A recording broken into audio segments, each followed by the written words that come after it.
And greetings, kings and queens, and welcome back to the Always a Queen, the Metamorphosis platform. Thank you very much for joining us for another Sunday evening broadcast. Wherever you are listening, whether you are on Facebook, YouTube, or Twitter, and whether you're listening to us live right now, or if you are listening to this recording at some point in the future, thank you for being here because you are the reason why the Always a Queen, the Metamorphosis platform still exists. There would be no platform without the followers. So thank you very much for your continued support. Today, we have what is likely to be a really intense show for you. We are going to be talking about lifting the weight of miscarriage. It is a sensitive topic, but a very important one. One that I think we don't talk about enough. And I think the reason we don't talk about it enough is because it's such a sensitive topic and people are afraid to touch it. Um, Perhaps in a lot of ways, we're not sure how to touch it. And so we are going to dare to take it on and unpack it here this evening. And I have invited these two beautiful queens to join me in the unpacking process. I'm going to give them an opportunity to introduce themselves to you. I'm sure because those of you who are watching have already seen all the flyers and the thumbnails circulating, especially those of you who are listening and watching in Antigua, because one of my panelists is in Antigua right now. And so I'm sure a lot of you already know a little bit about her, but I want her to still go ahead and introduce herself. Say a little bit about who you are, what you do. Tell us, just give us a little sneak peek because there may be a couple people who haven't seen any flyers or thumbnails and who don't know anything about you. So tell us something about you. Sure. Thanks so much for the invitation. My name is Gian A. Williams.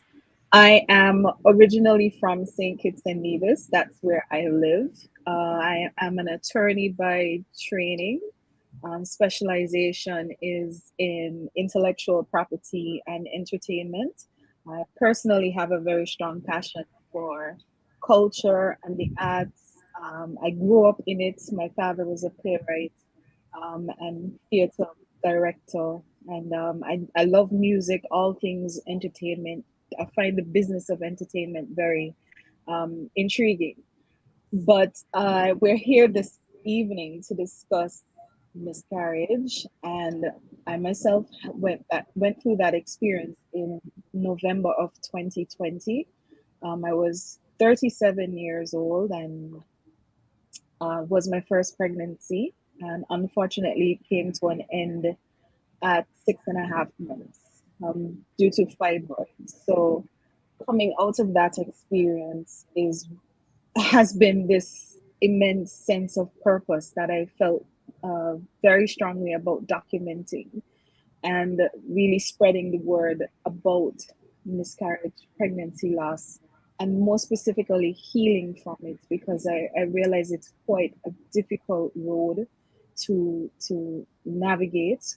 And so I thought basically in the Caribbean, I think we need to talk about this a bit more and hear our stories and share our stories and resources that can help us rather than, us having to run to US and UK resources. So um, that's basically me, attorney, um, an author. I also do spoken word, poetry, and just generally a silly person, if you ask anybody about me. But this has made me, just going through this experience has awoken a sense of purpose in me, and I'm happy to be here to discuss it even more. Thank you. And we are happy that you chose to turn your pain into purpose. We're super happy. We Mhm. love to see that here on the Always a Queen platform. And so thank you very much. Thank you for being here. We look forward to chatting with you some more. But I would like to give Aisha an opportunity to greet the people. Aisha is no stranger to the platform, but still, just in case there's somebody who has never seen or heard you, tell the people who you are. I am no stranger to always a queen of metamorphosis. I consider myself honorary family, so I'm coming over for dinner whenever you all have one, whether you like it or not. Um, but for those who have never seen me on the platform, my name is Aisha Ralph. I am a midwife, a childbirth educator, generally birth worker. Um, so I am here on the panel to share my 2 cents, I suppose, from the perspective of care providers. Um, the question of miscarriage is, as you said, very sensitive and very big and also very heavy. And it exists within, I guess, a broader framework of pregnancy loss, which includes things in addition to miscarriage.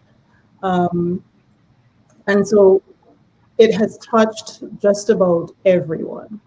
I don't think that there's really anybody on the face of this earth in the Caribbean, close your eyes, pick an island, what I'm saying holds true, who has not been affected directly or indirectly from some form of pregnancy loss. And I really wanted to join the discussion to, as Janet mentioned, add to what's out there from our perspective. There's no end of resources and information from the perspective of, you know, bigger countries, the US in particular, the UK, European countries and all of that. But we need to be able to have this discussion and talk about what it is, how it is, why it is, all of the W's from our perspective. And so platforms like this, opportunities like this, books like Jihan's are extremely necessary and important. And I'm honored that y'all let me through the back door so I could come in and share and learn with them from you as well. Well, you didn't really come through the back door, but I I have appreciate a key. the modesty. But she didn't come through the back door. She just walked right in through the front door. But let's jump right into it. This, as Aisha said, is a topic that is sensitive, but we absolutely need to talk about it. I think we need to talk about it as people who are of Caribbean heritage, even though we may not be living in the Caribbean. I think we need to talk about it from the perspective of women of color. And so I want to start, there's several things I would like to touch. I want us to, of course, hear Jian's story and what moved her to write this book. Um, and then I would like us to I want to talk about the emotional roller coaster that is miscarriage.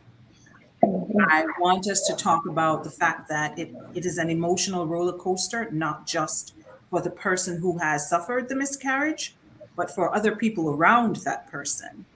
I want to talk about the fact that many people are at a loss as to what to do and what to say to a person who has had a miscarriage, and how a lot of people bumble it and say all the wrong things many of the time.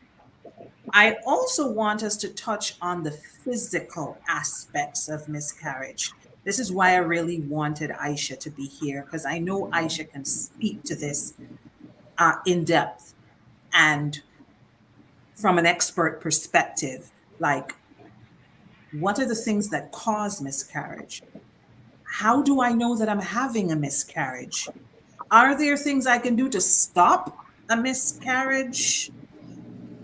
these types of things, and just speak a little bit about pregnancy loss and what the physical aspects of that look like. So that's a lot of stuff, but I feel like we can do it. I feel like we can do it. We can, we Right? can. Yeah. So that's the general agenda. But let's start with Gian's story because that's an important thing to get out first, because that is what birthed the book. And it's the book that brought us here today. So tell us your story. How was the book Lifting the Weight of Miscarriage born? Okay, so starting at the beginning of the book, the book story, like I mentioned earlier, I was 37 years old. This was in 2020. Um, I think I knew I wanted to have a child in my 20s, but I knew it wasn't the time. So after I finished school, my master's degree, I came back home and I was thinking, okay, it's time to get started, and was in a relationship, and we tried to get pregnant for 4 years before anything happened. So the my when I actually got pregnant, that was the first time I had ever been pregnant before. It went pretty smoothly. No strange cravings or anything like that. No morning sickness. For the first 5 months, everything was going well. We were planning and prepping and getting ready to welcome this child. And then around month 6, I started experiencing pain in my pelvic area. Felt sometimes you feel it, sometimes you don't. But the 19th, no, I think it was the Friday before everything happened. Everything happened on a Monday. The Friday before, I had to go to the hospital because I started to bleed. And after I went to the hospital, they explained to me that I had began to dilate because the pain from the fibroids had begun to degenerate, and in degenerating, they cause pain. So the analogy my doctor used to help me understand what was happening was that, the baby and the fibroids are fighting for blood supply right now, and the baby is winning, so the fibroids are fighting back, and so they're causing pain, and that pain triggered contractions. So my body thought that I was in labor and just started the process. I had been given medication to stop the contractions. It worked for about a day and a half. And then the Sunday evening, the pain just came back in harsh intensity. And around 4 a.m. the Monday morning, my water broke. I was rushed to the delivery room, and thereafter, my son was delivered. But I was told that he took a few breaths, but he passed away after that. So it really was a shock because, like I said, for 5 months, everything was going so well, so well. And then this just felt like it just came out of nowhere. And I actually thought that I didn't know that you could have a miscarriage that late. I thought this was because people tell you don't tell anybody until the first trimester is over, thinking that that's the finish line of safety, of danger really. So I thought, yeah, everything is going good, we're doing fine, baby's growing, no problems. So I really thought that the experience just jolted me with shock. After that, I don't think I handled my grief very well. I was angry, frustrated, confused, disappointed. Every type of hurt you could think of, I felt it. Plus, I was in pain physically.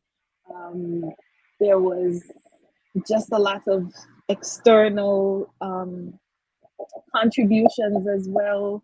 Lots of people wanting to say things, come by, talk to you, and I just really did not want to experience that. And really, I started to shut down, and my partner really was the one who was pushing me to talk and explain what I was feeling, what I was going through, because people started asking him how I was doing, and he didn't know what to say. So it was sort of like, what do I tell these people?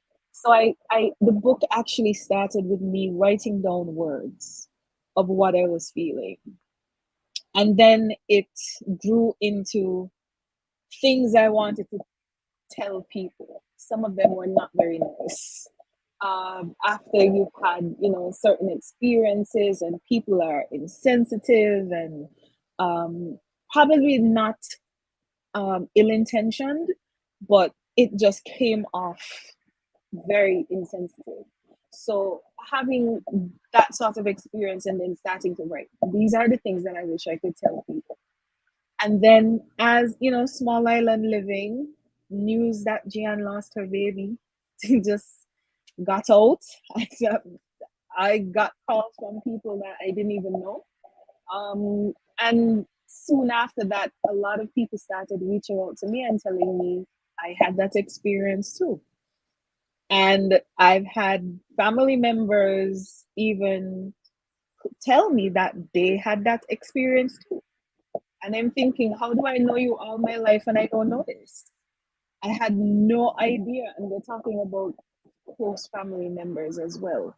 So I then realized that there are things that we could say to people who are suffering with this grief. There are things we could say. There are things you could do.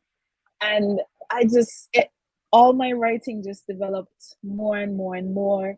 And I went through different experiences, like Mother's Day. Mother's Day was a storm. Mother's Day was a storm. So having had those experiences, writing became my outlet. And the more I wrote, the more it started developing into something that I felt needed to be shared. So I learned how to publish a book. I was watching YouTube. I had no idea, no experience publishing anything. So I channeled my time and my emotion into figuring out how to publish a book.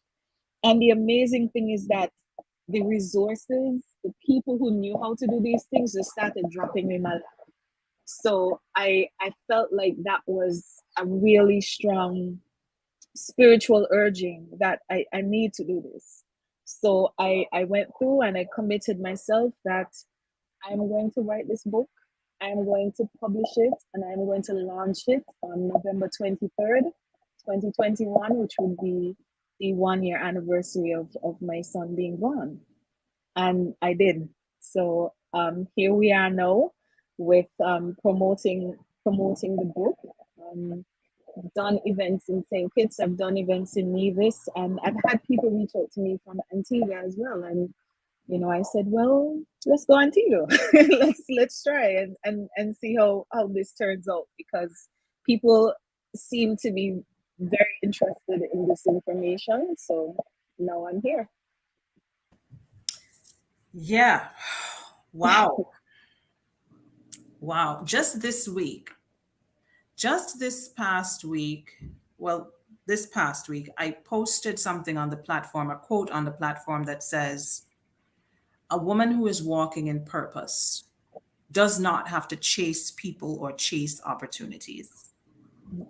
People and opportunities pursue her Mhm. because she is walking in purpose.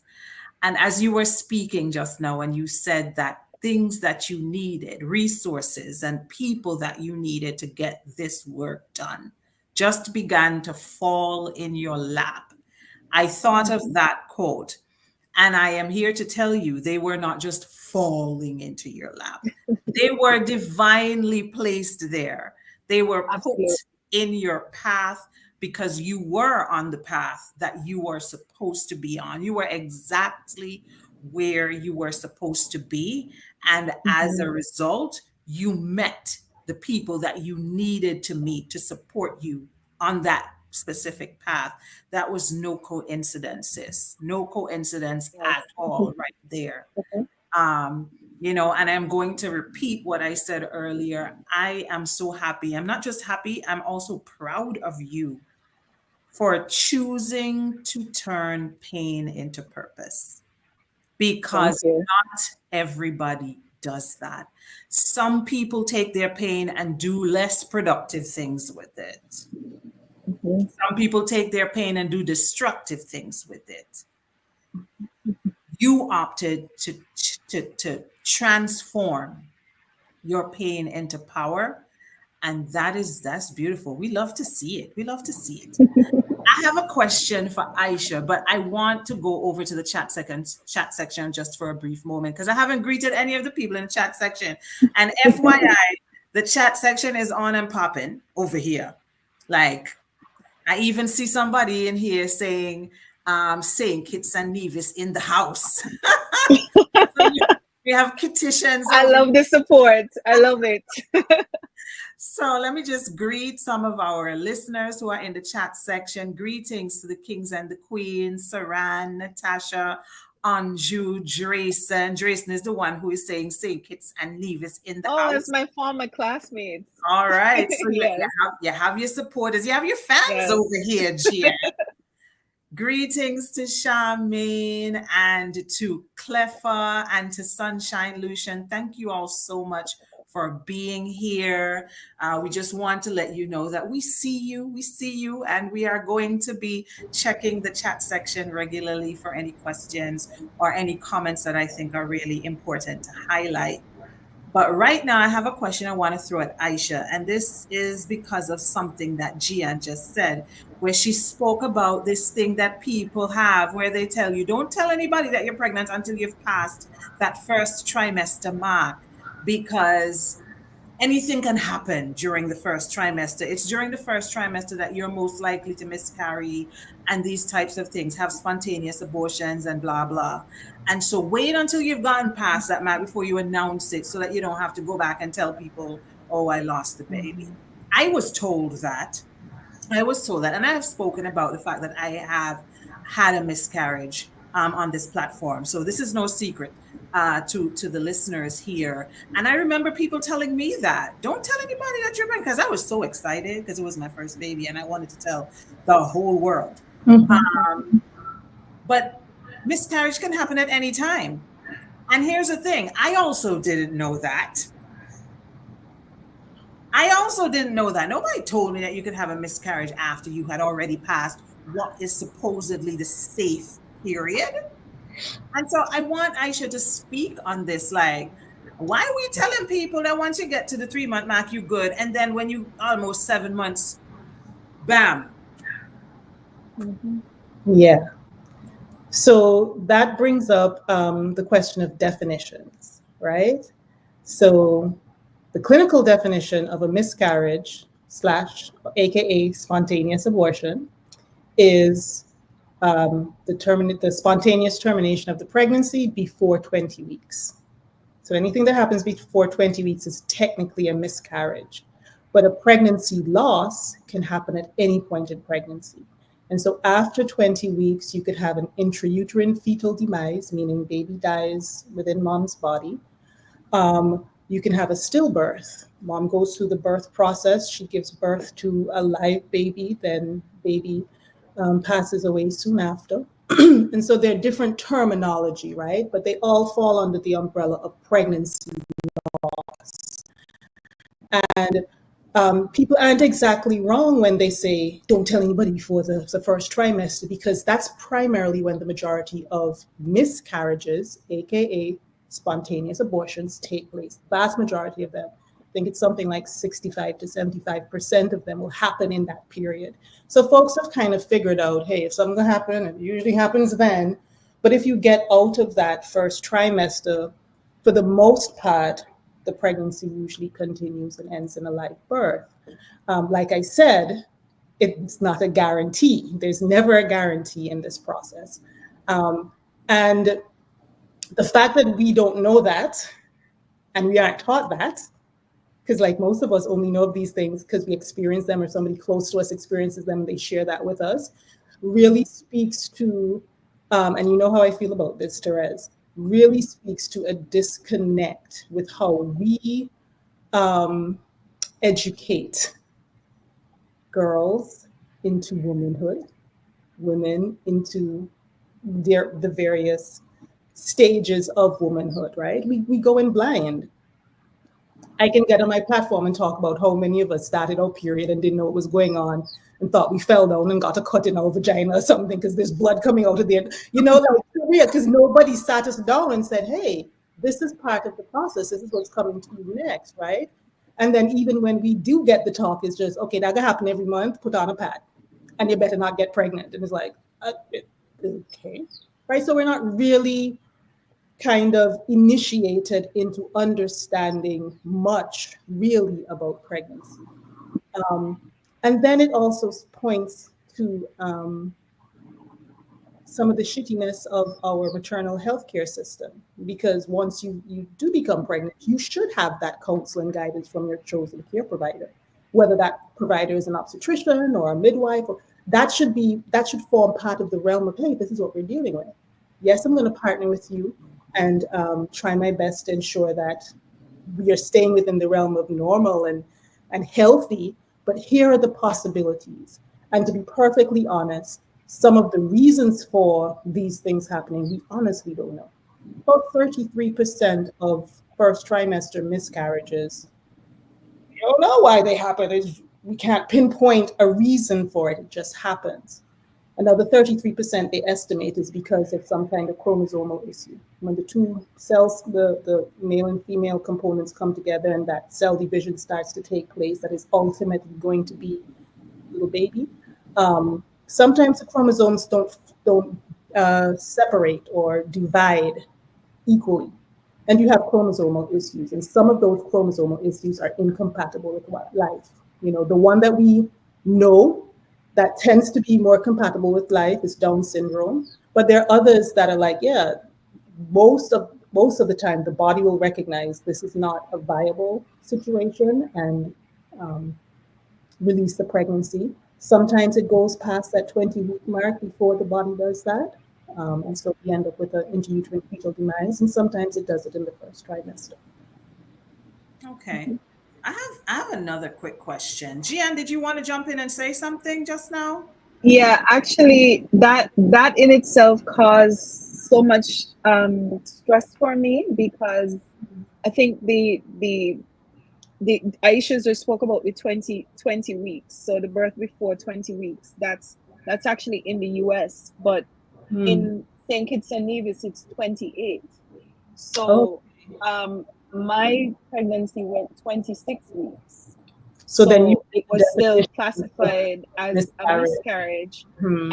And there were implications for that. For example, because I had a miscarriage, I did not get the option to bury my son. Hmm. That option is only given to people who had stillbirths. Yeah. And I've researched this and I realized this is actually ingrained in some legislation from the 1800s and Hmm. it's not changed. And the policy has followed that law and no changes have been made. And so it's something that I've noticed that there's actually a different stage, a A gestational different viability cutoff stage, point. Yeah. depending on what country you're in. So and the implications that can happen for that. So in the US it's 20, but so I would have had a So, stillbirth in the US, but I had a yes. miscarriage in And you St. Kitts said and Nevis. something that triggered my thought as to why. You said that there's a different cut-off point for viability. And the Mm-hmm. fact that you're saying that this is based on a law from the 1800s makes me think, okay, viability in the 1800s might have been 28 weeks. Baby born Mm-hmm. after 28 weeks, given the medical system at the time, could have had a fairly good chance of survival. But before that, no. Fast forward however many 100+ years to now, viability is much earlier. But the law Mm-hmm. itself hasn't changed. The law hasn't changed to reflect the medical reality. Well, in Exactly. this And and I think another and I part of think therapy. I think we've just simply accepted that. Yeah. It hasn't changed. Nobody sees any reason Yeah, to I don't change know it. how many people who have been in your position have been in the unique position that you are in to be a lawyer, to be able to look at the law and say, well, hold on, right? This is actually why I think this happened to me. I think this is a reason why, of all the people God could have chosen for this to happen to, I'm going to get that loudmouth lawyer girl to go and talk about this, because Right? Yeah. we need somebody to actually bring some of this thing to the forefront, because I knew nothing about pregnancy loss. I thought a stillbirth was when the baby was born dead. I thought that's what it was. So there is a lot more education and a lot more advocacy that's needed. So I've started something that I intend to do a lot of advocacy on. Yeah. And this is one of the areas. Mm-hmm. I believe, and if there's anybody listening to this podcast who knows better, please put it in the chat section. But I believe that in Antigua, the viability cutoff for pregnancy is also 28 weeks. I think it is the same law. It's I would think it's so. actually the World Health Organization standard. Right. That's the standard for the World Health Organization. Yeah. And incidentally, I also gave birth to a son who I was not allowed to bury. There was no burial. There was nothing. It was just the hospital takes the fetus away and discards it. Hmm. Um, Incinerator for me. it's yes, that was my experience. And my experience was a whole decade before yours. Let's look at the timeline here. That's to tell you that nothing changed.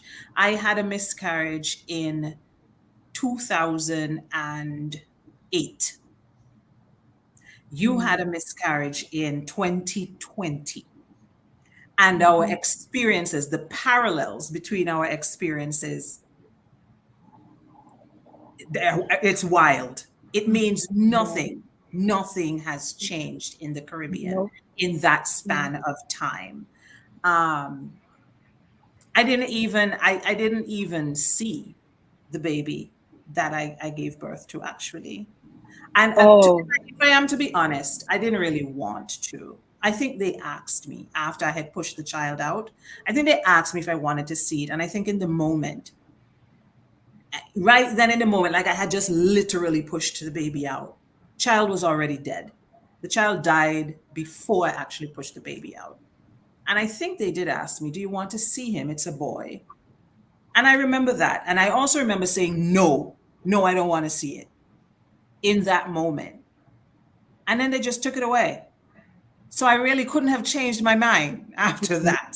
But in I that they moment, I don't know that I was really, that I had the wherewithal in that Yeah. very moment to say, well, I don't want to see it right now, but maybe later or something. Like I don't know where my mind was. They had just told me the baby's dead. And do you want to see it? It's a boy. It was very nonchalant kind of situation. And I said no. And they took it away, and that was it. So I don't know what he looked like. My mother was Mm. there, and my mother looked at him, and my mother told me later, oh, he looked like his dad. That was what my mother said to me. I just have these little bits and pieces of memory. But the point of all of this is that in a decade, nothing has changed. Absolutely Yeah. nothing. They asked me if I wanted to see him, and I said, "You crazy? No, no, I don't." and she I brought don't me feel away. bad. I feel so seen. Oh Yeah. my God, it wasn't just No, me. I That's a said normal absolutely reaction, not. though. I didn't But know it was a normal reaction. I but didn't can know I that. say that the nurse brought him to me still, and I have been trying to find that nurse to thank her because she made me take pictures. I'm like, this is not time for a photo shoot. Why am I taking pictures with the baby? She's like, Mommy, take pictures, take pictures. At least if you don't want them, you could delete them after. And Mhm. I have them saved everywhere. On my phone, every email address because I don't want to lose them. Yeah. And I look back on that moment, and my son looked like me. This same forehead, it was there. This nose was there, and it helps to humanize him. It helps to validate the experience. So I think that's something that I'm happy that they didn't listen to me for. Yeah. Because in the moment, why would you want to? It Yeah. feels that way, but I'm very happy that Mhm. the nurse insisted that I see him, and I take pictures as well. That's No, where no having nurse care insisted. providers, I think, that's where having care providers who um, are truly care providers comes in handy, right? Because when you are caring, whatever your role is, nurse, obstetrician, midwife, whoever, when you are caring for somebody who is having a pregnancy loss, this might be this person's first and only experience with this experience. But you as a care provider may have supported many other people to know, hey, I know right now in this moment you're like, don't want to see it, don't want to engage, just I'm in shutdown mode or I'm in numb mode or whatever you're feeling. But guess what? Tomorrow you're probably going to want to see this baby. Or tomorrow would want to have had these pictures. The year from now you would want to be able to have something to look to, right? And so that is where having care providers who are not just the staff entitled becomes super important. I hope you find that nurse. I hope you I find that. I don't know her name. I just remember she was tall, and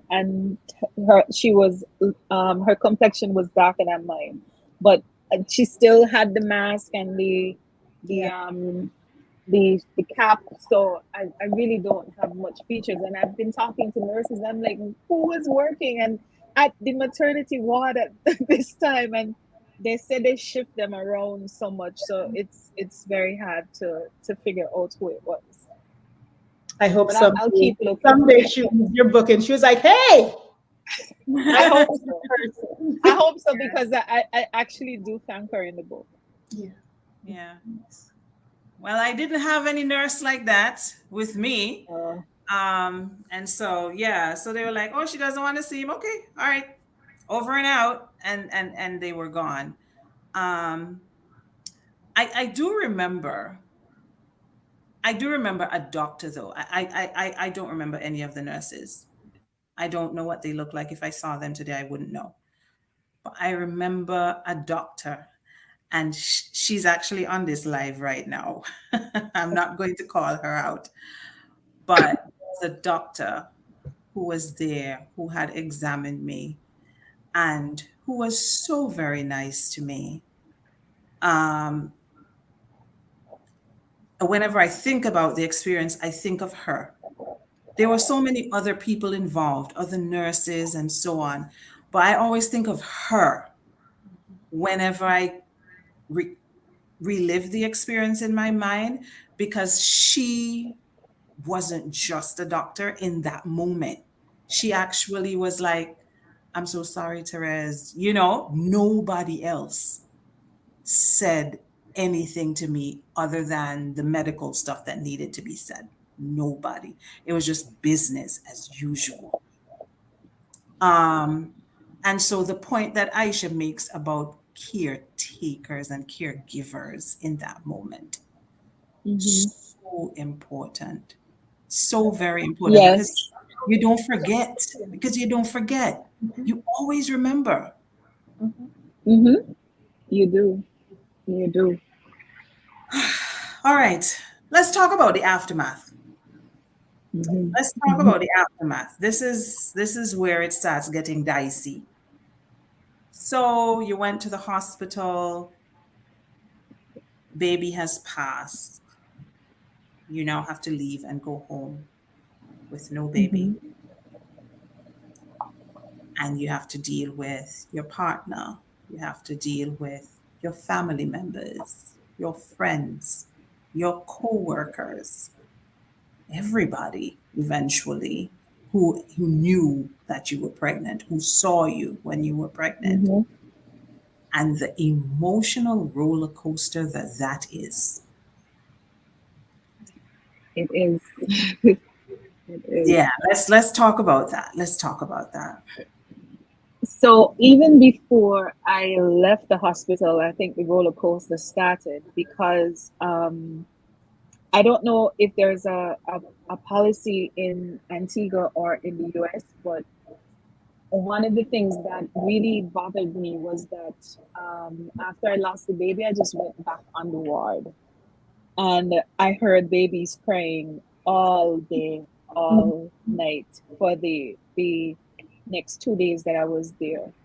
When I was leaving the hospital, they told me I could go. I was discharged, and I was leaving the ward. And as I was leaving, a nurse called me. She said, "Miss Williams, come back, come back. We have to weigh you before you leave." So I was thinking, okay, well, fine. I just want to get out of here. And they bring me into this area where I am flanked by babies to weigh me. And it was so interesting that I left the hospital 2 pounds heavier than I was pre-pregnancy. So it's like everything is gone. I don't no belly, no baby, no nothing. And and that walk from the maternity ward to my vehicle was very hard because you're thinking I'm leaving empty-handed. There's nothing there, and even just to walk out of the hospital, I saw people that I knew, and they were looking at me and shaking their head. And then I remember I got home, and somebody came to say, one of my coworkers came by my house, and I was thinking this is not the best time to come and see me, right? It's not the best time. But in the days immediately after, I think sadness, of course, anger, because you start thinking about how many people have children and don't want them, and you are able, in every sense of the word, to take care of a child, and this is the end that meets you. Uh, Anxiety was a very, very big part in the immediate aftermath. I was afraid to be around people. I was feeling like everybody was staring at me. Everybody was talking about it. Um, and that's how it felt. I don't know if it was true, but that's how it felt. And I didn't. I felt like a spectacle. So even going to a family function, it took me like 20 minutes to get out of the vehicle because I'm in the car talking to myself. Jan is only a family. Nothing is going to happen. Nobody's going to say anything. 20 minutes in the vehicle before I actually got out to go and be around my family, who I'm always around. Um, Going to the supermarket, I didn't go alone. I felt afraid to go by myself. Like people would come and like I felt like people were going to come and talk to me, and I like would freeze. So that was very scary. And I think having gone through that experience a few times, feeling like somebody's backing you in a wall and like they put this bright spotlight on you, it made me very uncomfortable. I didn't want to be around people, didn't want to talk to anybody.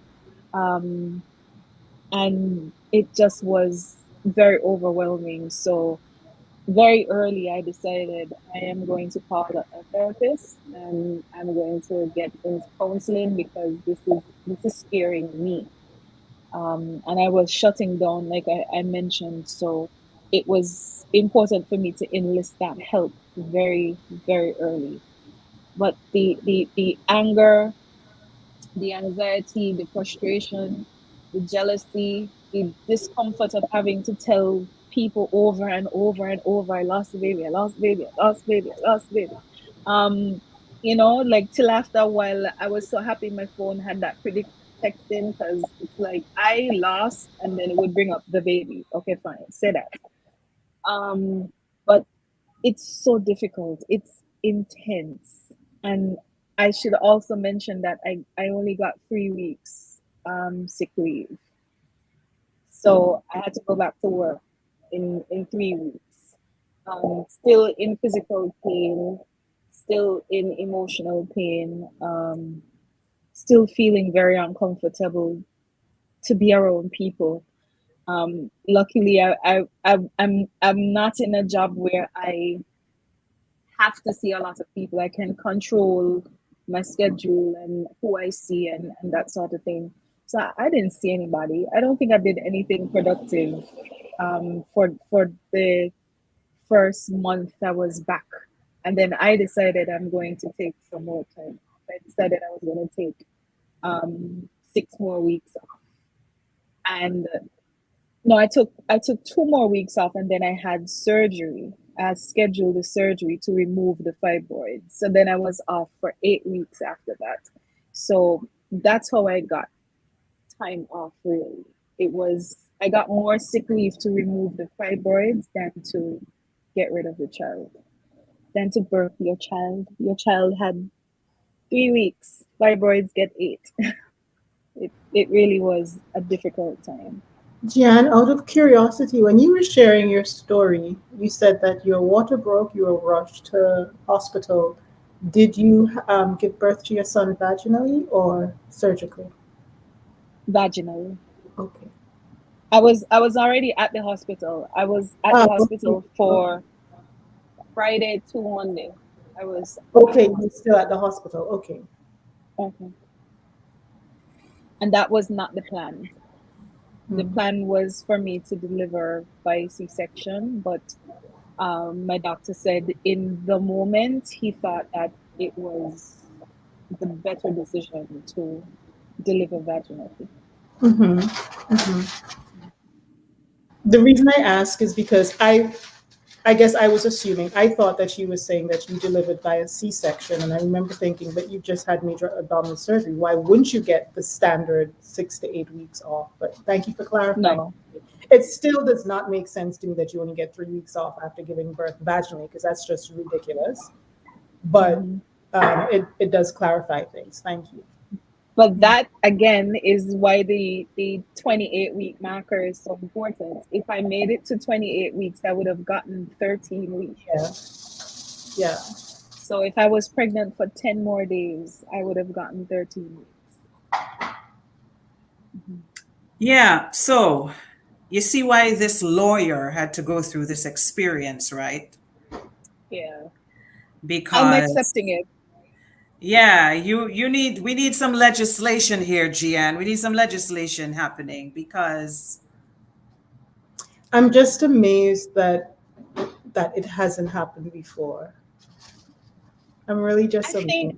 I'm actually not amazed because I realize people go through the experience, they get very fired up and very passionate about the topic, and then it just dies down. So Mhm. nothing happens, and that's one of the reasons why I was very adamant I have to do this book and publish in a year. I don't want anything to happen that would derail me or distract me. I have to do this. So the book only covers what happened to me in the first 6 months after, and thereafter that I was editing, designing, doing all the publishing work, and then it was launched a year after.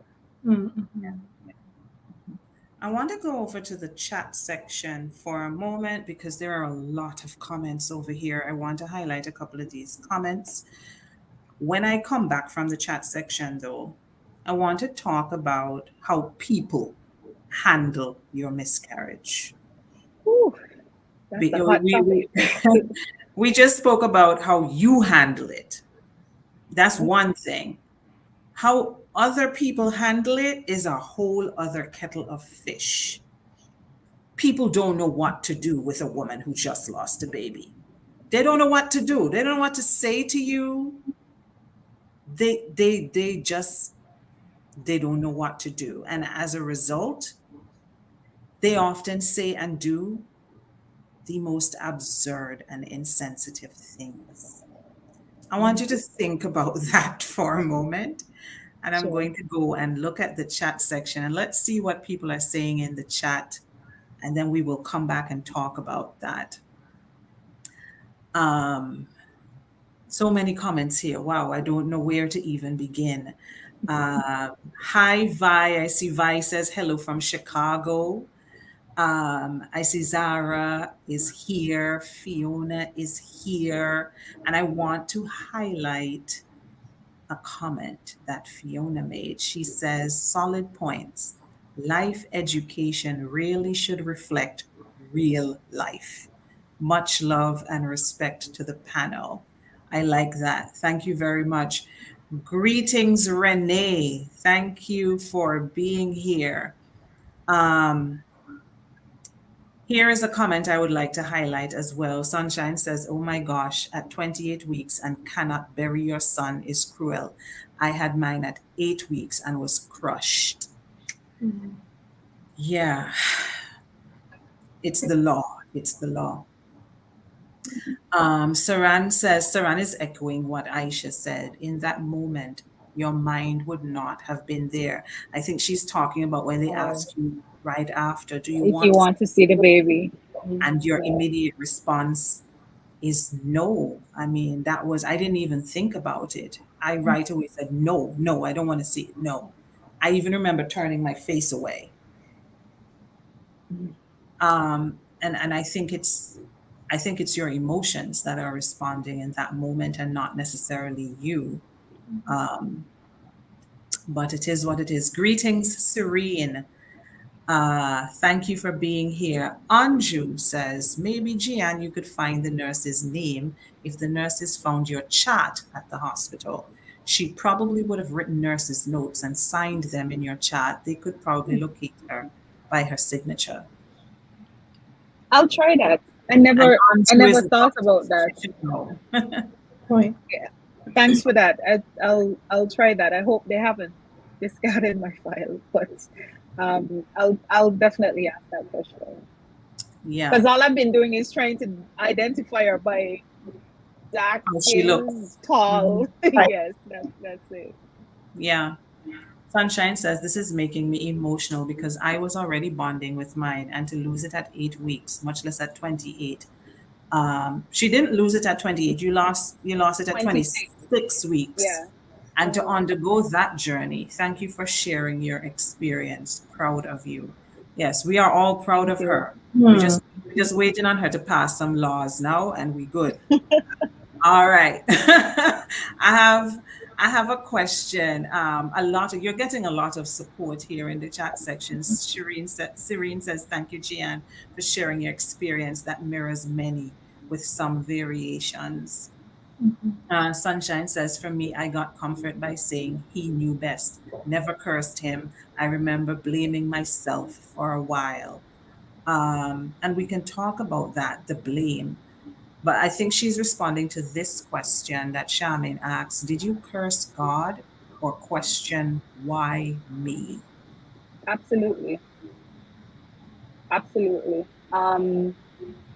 Because like I said, it made my initial reaction was very angry. Like why did this not happen to somebody who was struggling financially or didn't have support? What this when I tell you this child was being looked forward to by everybody, because I'm the younger of my parents' two children. My brother already has three children, aged 2012 and 4. So we've seen the gamut when it comes to grandchildren and nieces and nephews because of my brother. But then everybody is like, well, Gian, what's going on? What happening with you? And so we were really looking forward to this. Everybody, family threw me a gender reveal party and all of this. Everybody was excited, and then it just ended this way. And so I was very angry, but I think after some time I accepted that, and I understand, as even as things go on, even on the plane ride here, I was thinking, this happened to me for a reason, not somebody else. All of this is, I paid my own way to come here. Zara helped me a lot with organizing, and I met Daryl in 2011.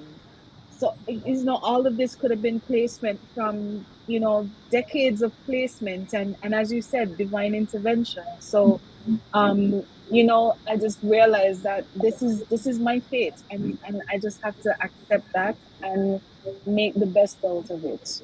So I did definitely curse God and question, why me, but I'm not in that place anymore. Yeah, yeah. Some support from your countryman, Drayson. Wow, wow, wow. We as men need to cherish ladies more. They go through so much. Lord, help us to be a better support, to be better men to our ladies. Thank And you for for that. men to be supported as well, because they feel the hurt. They definitely feel the hurt of miscarriage as well. Yeah, yeah. Another comment I want to highlight, Serene says, unfortunately, Black maternal loss often involves trauma with insensitive mistreatment and lack of follow up care and workplace insensitivity to their employees' wellness. This is an indictment. This is an indictment, but it is very, very true. It's very true. It's the reality of many persons, unfortunately. I'm going to highlight one last comment, and I feel like I must highlight this. Himalisa says, I remember sitting next to Aisha. This is our Aisha right here. During a radio interview, and I had just had a miscarriage. It was incredibly tough hearing about midwifery. Talk about having to keep the pain in. Himalisa, That's you make me difficult. you make me want to cry. Himalisa, that is. Whew. That's rough. And that really speaks to this thing that we are expected to keep our pain in, Hmm. right? Like there's we have unspoken rules surrounding a whole lot when it comes to pregnancy loss. You're not supposed to Yes. say anything. You're not supposed to be devastated. You're supposed to get over it. You're supposed to Hmm. move on. You're supposed to take comfort in the fact that you have other children, or you can still have other children, and therefore you should not grieve this one. A whole Hmm. host of things. You shouldn't feel, you shouldn't be real, you shouldn't be able to share even in a context that's not necessarily carved out specifically to speak about pregnancy loss, that you are experiencing a loss. Yeah. It's heartbreaking. All right. Well, I think that that's a good entryway into what I want us to talk about, which is how people respond to your loss. You're battling your own stuff, but then at some point you have to go out into the world and you end up also battling other people's stuff because it's Yeah. clearly their stuff that they haven't dealt with or don't know how to deal with that ends up getting thrown at you in the things that they say and the things that they do. So Hmm. let's talk about how people respond to a woman who has just lost her baby. I think the overwhelming experience that I had, well, predominant experience that I had, is people who didn't say anything, Um, so I ended up reaching out to them, thinking that maybe they didn't know. Mm. So I was reaching out to persons who I was very close to and saying, just in case I don't want you to hear it on the street or anything like that, but I lost the baby. And the response was, for many people, was, I know. I just didn't know what to say. Mm. And I got so angry from hearing that, because I'm thinking, I am in pain. I'm worrying about you finding out this.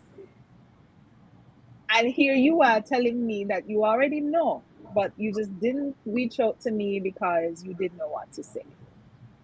And that was one of the primary reasons why I decided to write the book. So the book actually gives you examples of what to say in text message, in person, in gift, in whatever it is. It lists out things so you know what to say and what to do, because that was extremely infuriating to me, because I feel like I'm worried about you and I'm supposed to be worried about myself. Um, I had dealing with other person's grief as well. For example, my mother did not take it very well.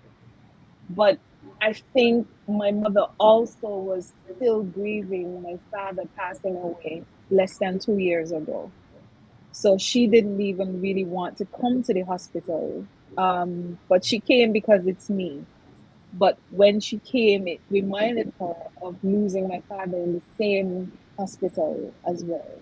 So having to comfort my mother, who is grieving very um obviously, and taking it very hard, and having to comfort her because she's also thinking about my father, and then me also thinking about my father, and having that sort of experience.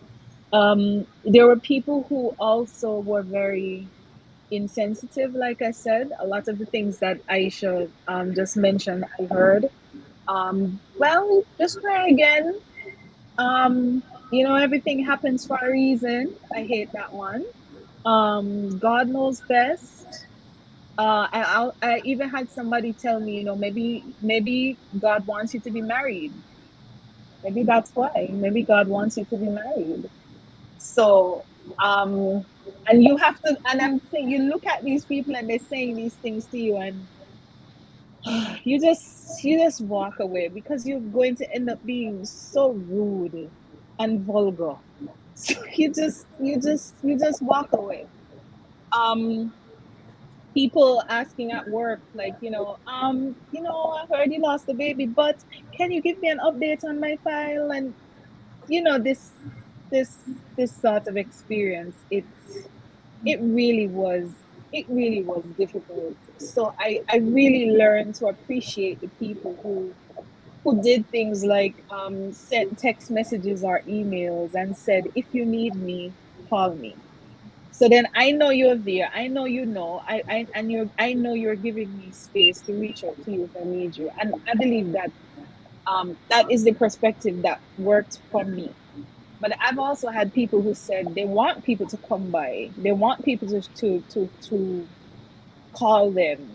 So you really just have to know the person themselves to figure out what's the correct approach. I think anybody who knows me knows that the better approach for me was to give me my space. I don't like to be crowded. I don't like I'm a very small circle type person, so it's best for me to just be left alone and let me reach out to you if I need you. But it was a range from the very comforting to the extremely insensitive. Quite a range. Okay, let's let's switch gears for a moment because I want to ask Aisha something that keeps popping up as we talk. Every now and then, the word fibroids keeps popping up. Mhm. And a lot of people often don't make the connection between fibroids and miscarriage. I mean, I guess for some people it's like, oh well, there's an obvious link, but not for everyone. Everyone does not quite grasp the link. Um, and so I want Aisha to speak a little bit about that because your miscarriage was specifically linked to Fibroid. fibroids. Mm-hmm. While it is not the only reason that people have miscarriage, it's a reason why a lot of Black women have miscarriage. Um, this Either this week or this past week, my husband was like, "Why do so many women have fibroids? Where do fibroids come from? I don't understand.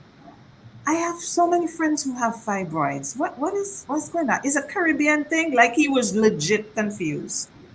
Mm-hmm.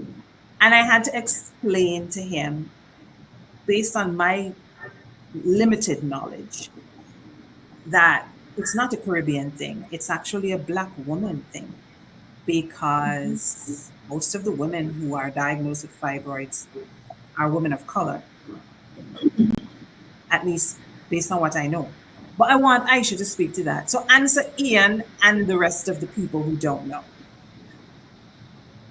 So I take exception to it being called a Black woman thing because when you look at the status of Black women in countries where they um, tend to practice more traditional, their traditional culture, including diet and lifestyle, the incidence of uterine fibroids tends to be lower than what you find here. That's one. Two, fibroids affects all women of all races, Asian, white, whatever. It is a particular problem in Western countries among Black women. And I think we there has not been any research into that. And I have my own ideas as to why, that have nothing to do with health, but probably are more racially motivated than anything else. But I don't think it is healthy for us to claim this thing as ours because it is not. I think in order for us to truly understand and um, address it in a way that is helpful and beneficial to us as Black women, we need to recognize that it is not ours. Because when we claim it as ours, then we are more likely to be like, well, Black women have this, so I just have to live with it type thing. And we're not thinking in terms of how do I prevent this from even being part of my reality. I don't want to have to engage with this thing. So that's my personal thing, not me with a clinician hat on at all. And of course, Therese, you know about my personal experiences with uterine fibroids, past and current, and the role that that has played in affecting my fertility. So it is a thing. There's no getting around the fact that um, I had mentioned earlier that when it comes to miscarriage, no matter your definition, first trimester, second trimester, end of the second trimester, mid second trimester, what have you. Um, One of the reasons, as you mentioned, is the presence of uterine fibroids. There's some people that will say, well, I had uterine fibroids, I had a baby, and the baby was healthy. And yeah, you can have a healthy, viable pregnancy, goes to term, absolutely no complications with uterine fibroids. And you can have multiple fibroids and have that happen. And somebody can have one little old fibroid and then boom, everything, blows up. It has a lot to do with the type of fibroid because there are different types. Subserosa, intramural, pedunculated. Depending on the type of fibroid and depending on where the fibroid is located, it can cause serious problems with women being able to conceive, let alone carry a pregnancy, right? Um, I don't think that there is enough education done around, first of all, getting us to understand what this thing is. Um, and then, secondly, getting us to recognize the risks that we face in pregnancies with fibroids. And thirdly, how do we recognize danger signs? In some cases, you don't get much warning. Deanne shared her experience. She didn't get a whole lot of previous warning, right? She had as she would describe it, a textbook pregnancy. Everything was going great. And then all of Mm-hmm. a sudden, things were great until things weren't great. And things got really Mm-hmm. great very fast. Some people may be more clued into paying attention to signs because they were struggling from day one. They were having all these difficulties and challenges, so they might be at the forefront of their mind. Um, so I don't think we do a good enough job of educating around uterine fibroids. Here, no, it's not a Black woman thing, but it is very prevalent among Black women. Um, and there's a lot of research, but there's also conflicting research out there about uterine fibroids. And so that's why it's sort of difficult to speak definitively in certain things because you'll be speaking from it and oh, research says such and such a thing. And yeah, the research does say it.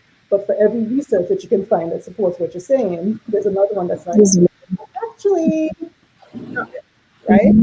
And so I don't necessarily think that we fully, truly understand this condition holistically. We might have a good idea of what this thing physically is, where it is, what it looks like, blah, blah, blah. Obstetrics has a very definite approach to uterine fibroids. They will go and cut it out, remove it.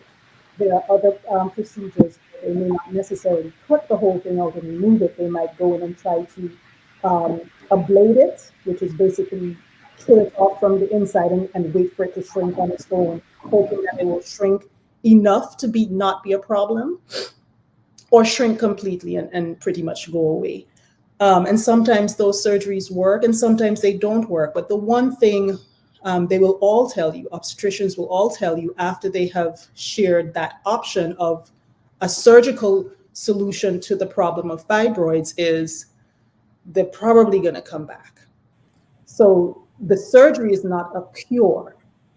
The surgery is an option of how you can temporarily deal with the issue, but it's a temporary, it's a quick fix. It's not a cure for this. I had uterine fibroid surgery. It's called a myomectomy back in 2013, and it was completely unplanned. That's a whole other story, girl. But when I came out of surgery and did my first post-op visit, the doctor's first words to me were, if you want to get pregnant in the next 6 months, because these bad boys are probably going to come back. And I was your age at the time of Jan.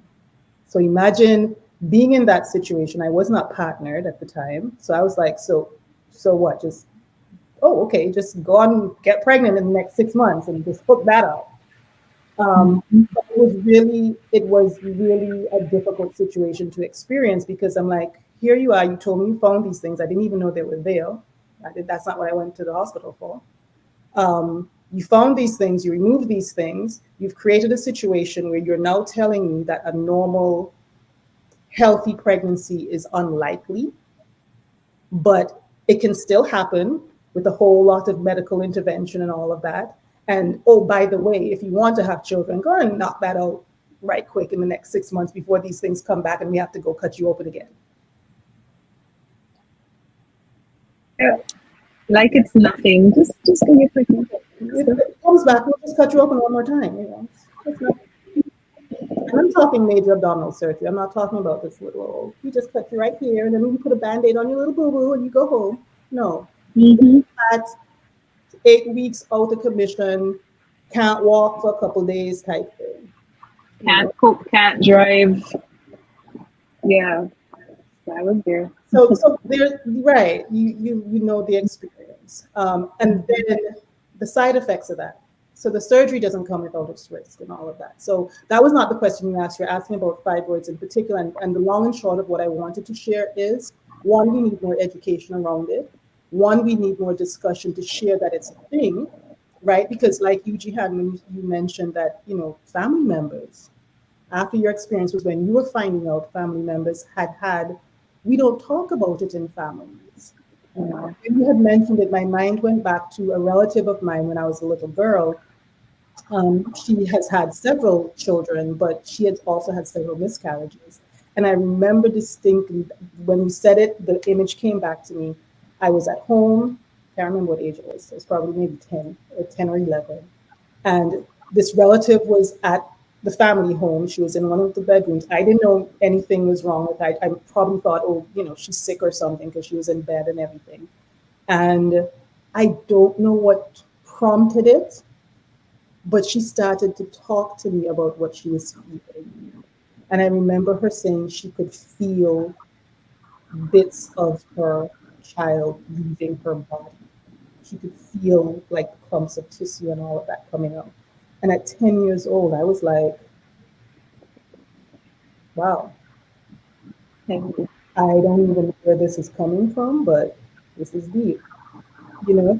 And I can't even imagine what would have prompted her as an adult sort of operating in this culture of you don't talk about it to then come out and talk about it in that moment.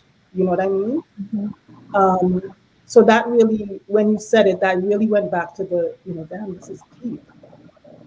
This is deep Mhm.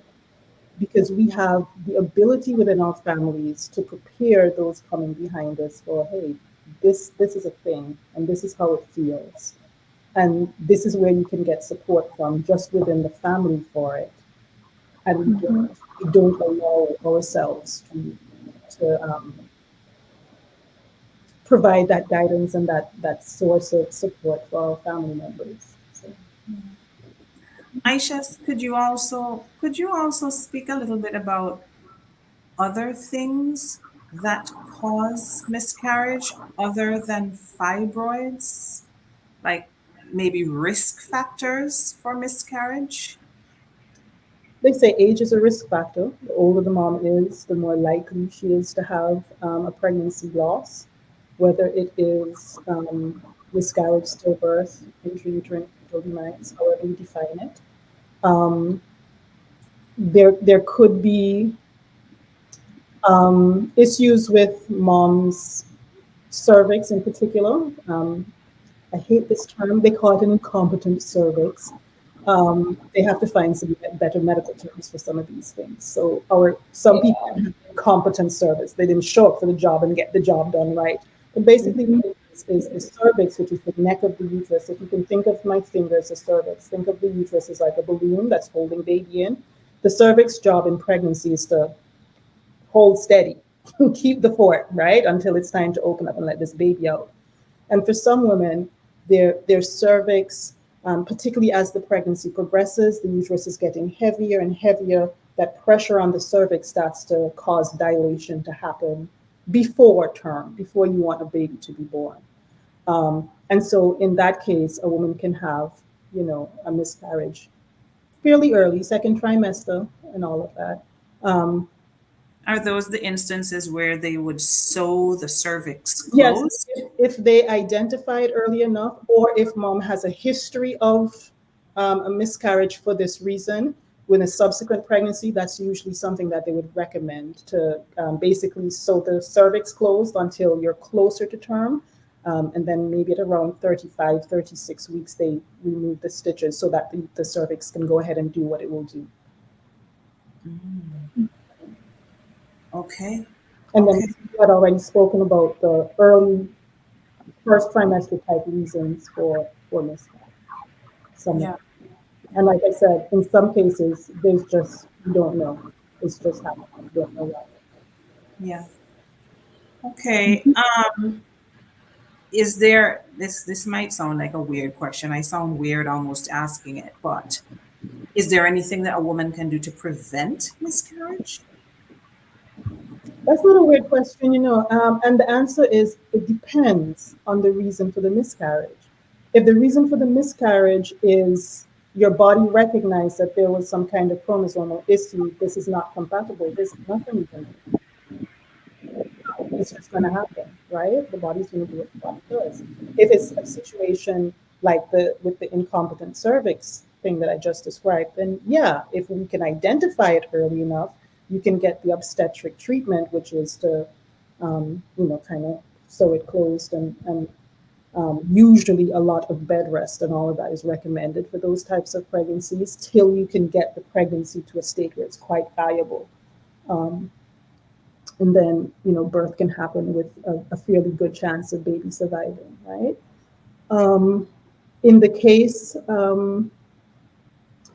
in a case such as Jihan's, where there was fibroids, again, it depends type situation. The analogy that Jihan shared that her obstetrician told her is really, I like it, is really good in that there is a battle going on for blood supply.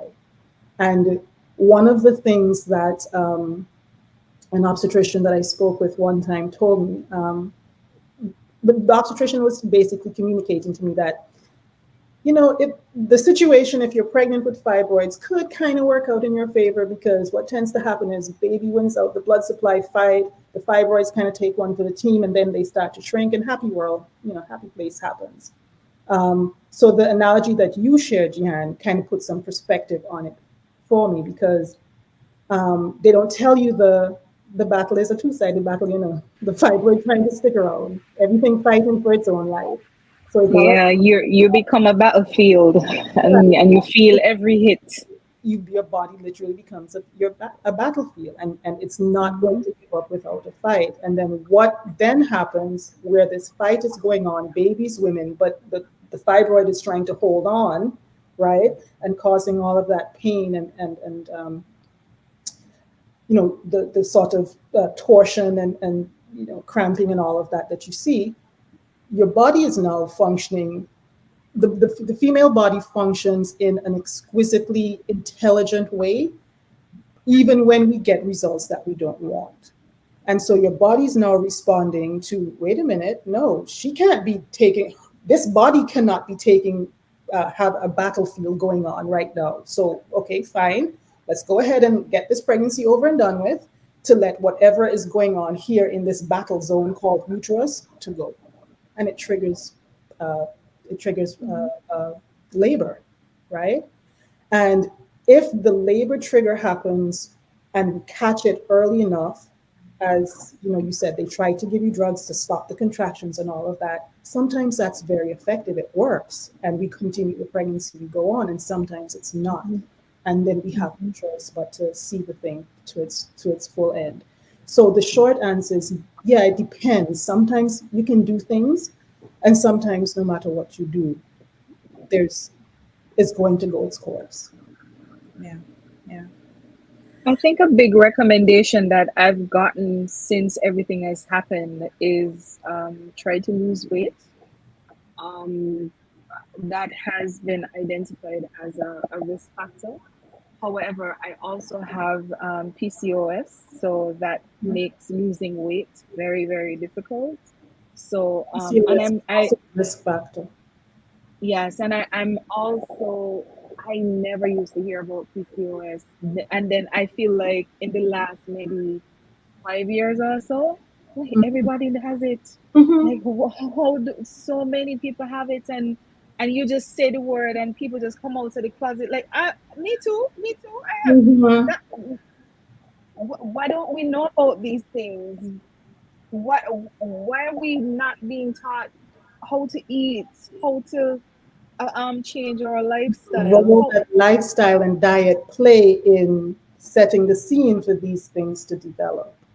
why are we eating like three big heavy spoonfuls of rice and one slice of tomato and a lot of meat, and this is how we grow up in the Caribbean, and Yeah. nobody tells you that maybe this is going to have an impact on your fertility. Mm-hmm. Nobody says these things. At least I didn't hear them. I didn't. I didn't either. And it's only with the folks in my generation that we are here. Like I have a relative that she has PCOS. I have the issue with fibroids, and we have other folks that have other things in our generation that we're like, hey, I have this. Y'all knew about this? They're like, girl, no, I didn't know about that one, but I had this one. I'm like, geez. And then we Mm-hmm. go to a generation behind, and we're like, mommy, y'all know about this? She's like, yeah, I think Auntie so and so has that. I'm like, Yeah, lots give me have the heads up though, you're lots looking have out. But it Yeah, is. and from me as well, I've even looked at the fact that I look at the women on my mother's side of the family, and some don't have children. Mhm, Um, Nobody has more than two. mhm, And they got in for the most part. I'm realizing like the women on my maternal side of the family don't really have children, mhm. In my and family, you wonder if one there's woman a generation that doesn't have a child. That's the thing that I noticed about my maternal side. mm, and we just wonder, is there a connection? Like Hmm. the men in my family, quick, quick, and I lots, don't have that but problem. they don't have a problem, but the women are struggling. The women are struggling, and a few months ago, I ended up having to comfort a family member.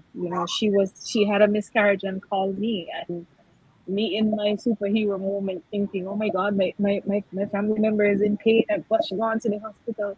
And I reached the hospital and just break down.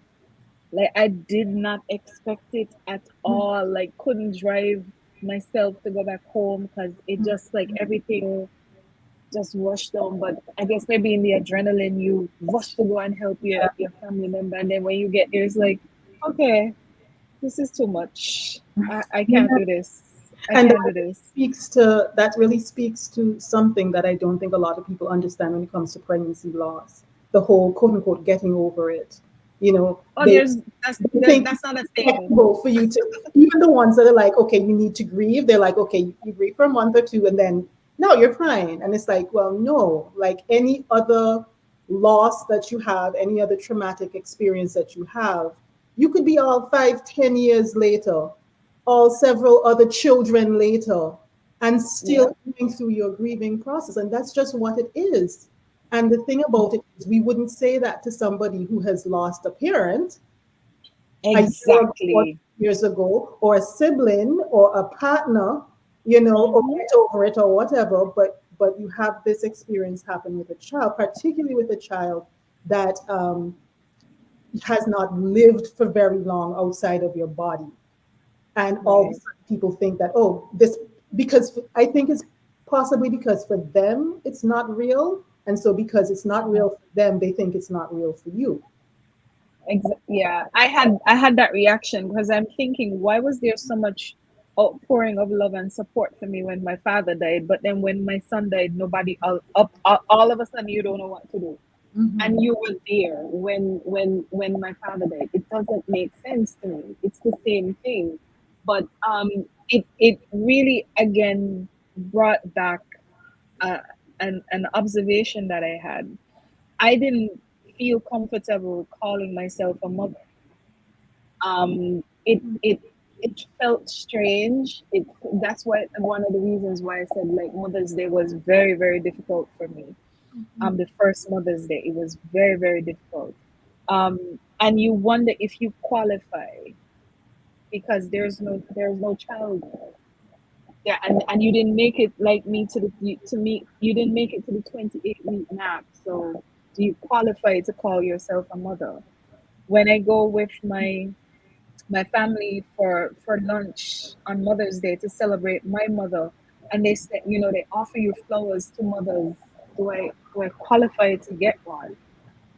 And that sort of ambiguity, that personal ambiguity, is also something that I had to deal with, and was very, very difficult because I don't have any more children, and I've not been pregnant since. So do I qualify to call myself a mother? And I really struggled with that.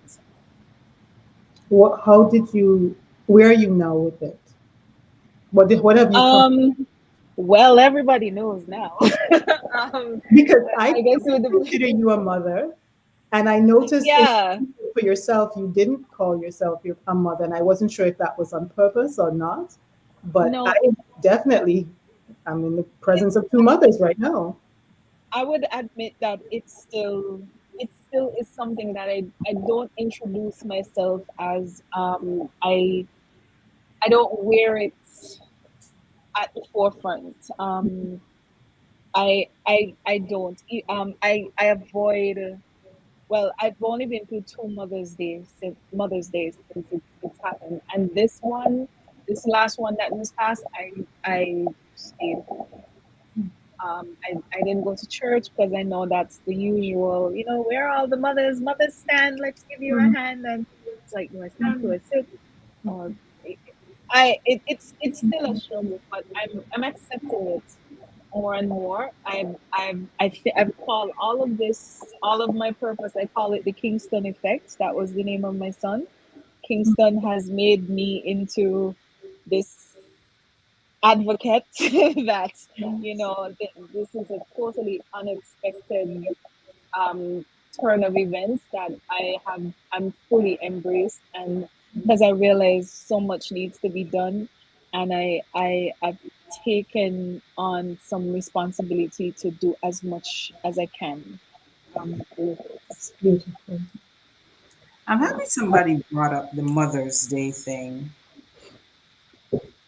because I have real issues with Mother's Day. I mean, Mm. since we're being honest here, Sure. I, And I, I, I, sis, I still have serious issues with Mother's Day.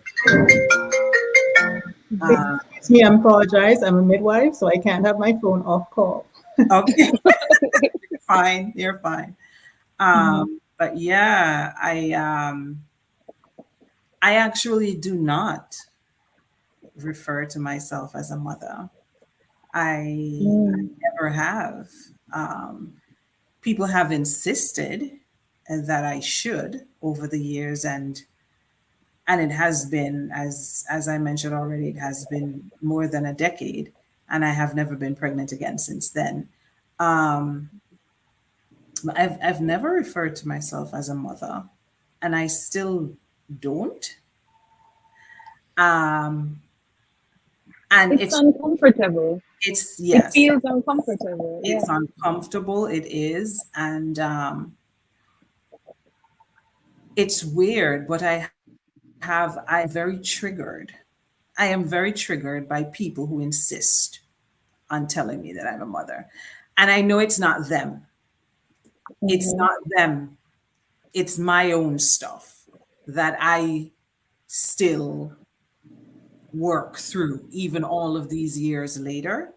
And Mhm. so now, even though I feel triggered, my response is much better than it used to be before, Mhm. because there was a time when I would be furious. I would get very angry that people insist on saying, you're a mother, and keep sending me the Mother's Day wishes and stuff like that.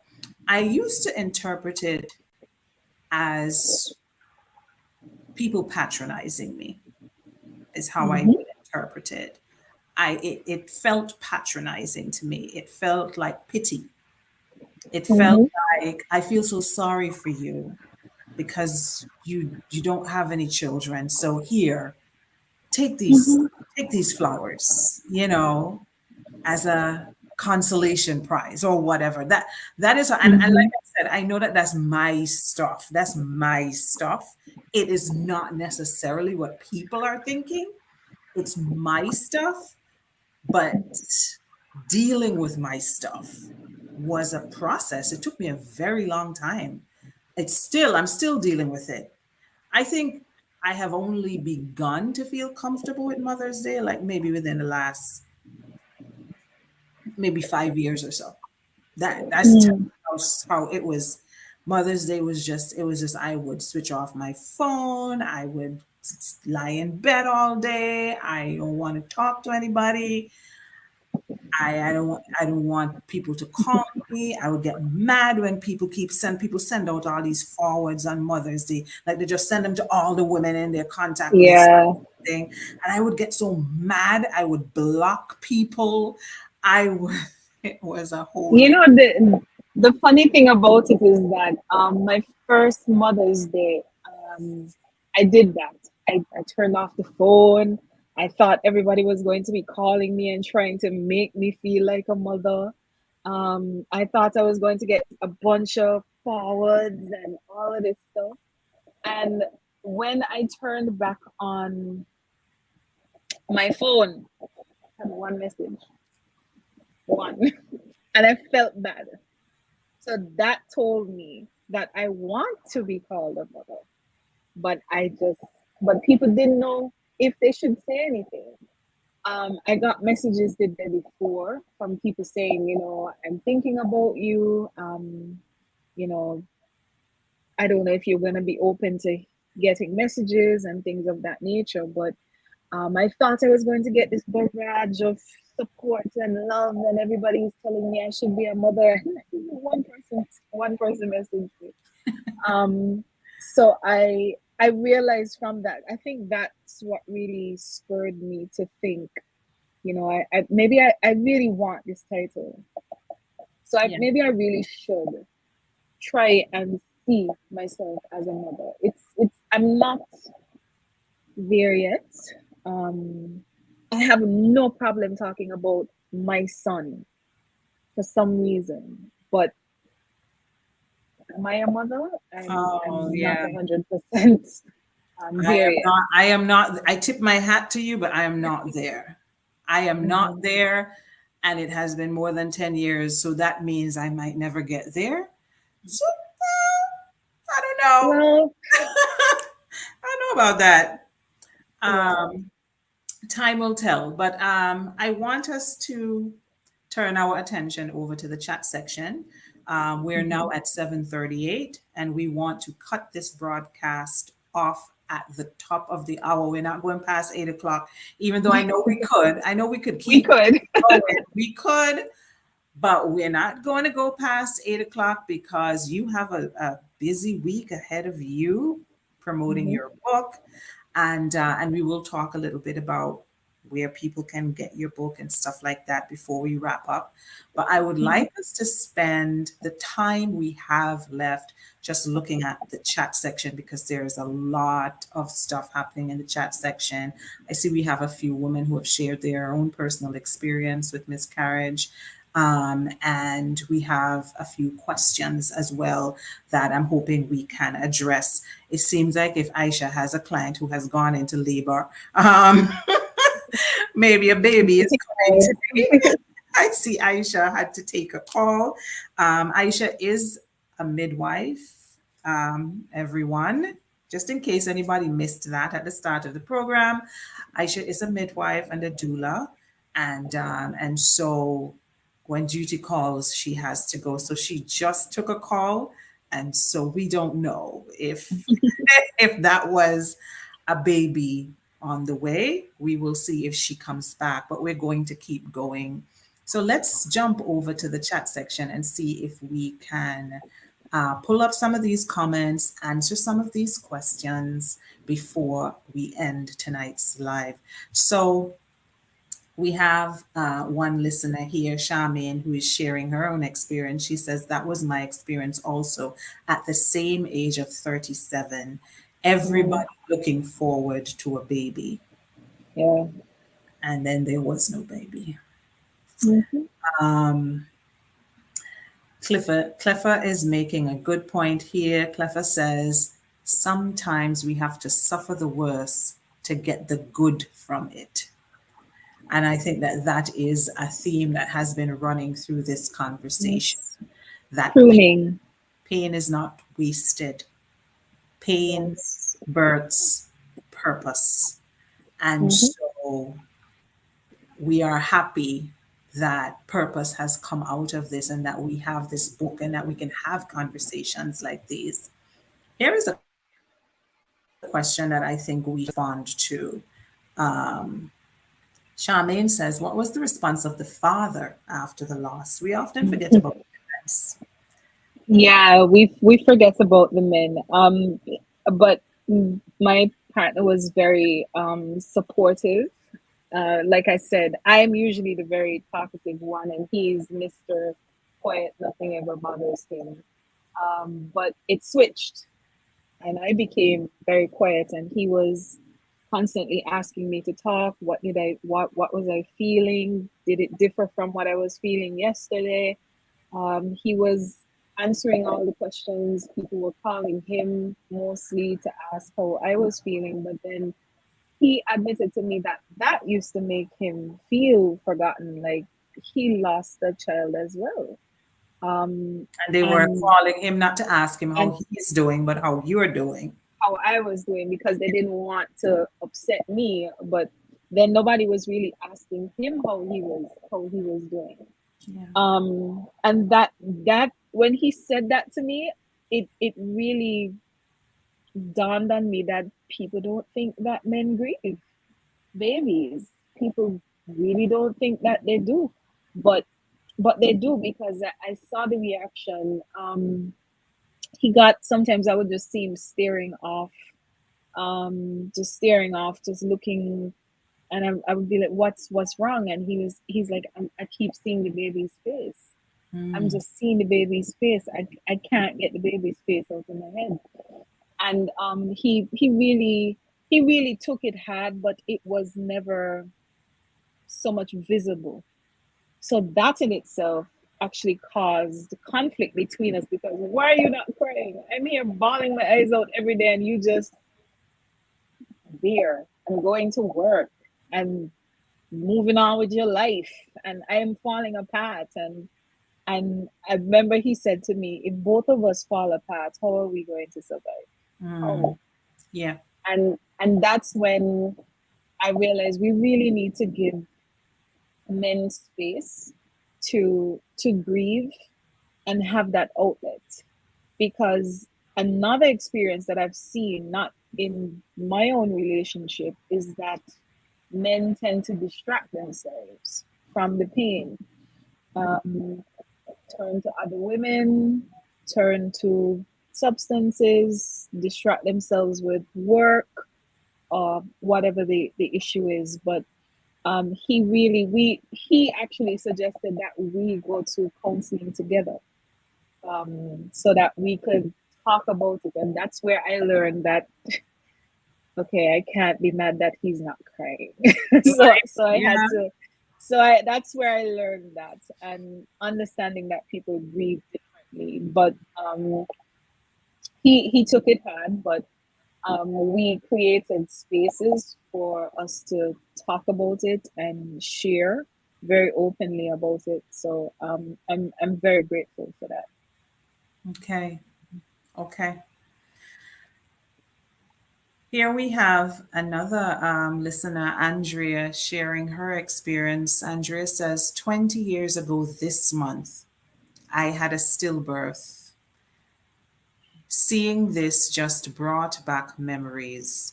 Oh Lord, the tears. Rest in peace to Naomi Carlin Stanberry.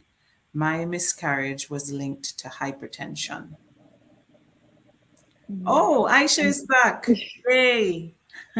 Sorry about that. I had to take a call. I'm sorry. That's all right. That's all right.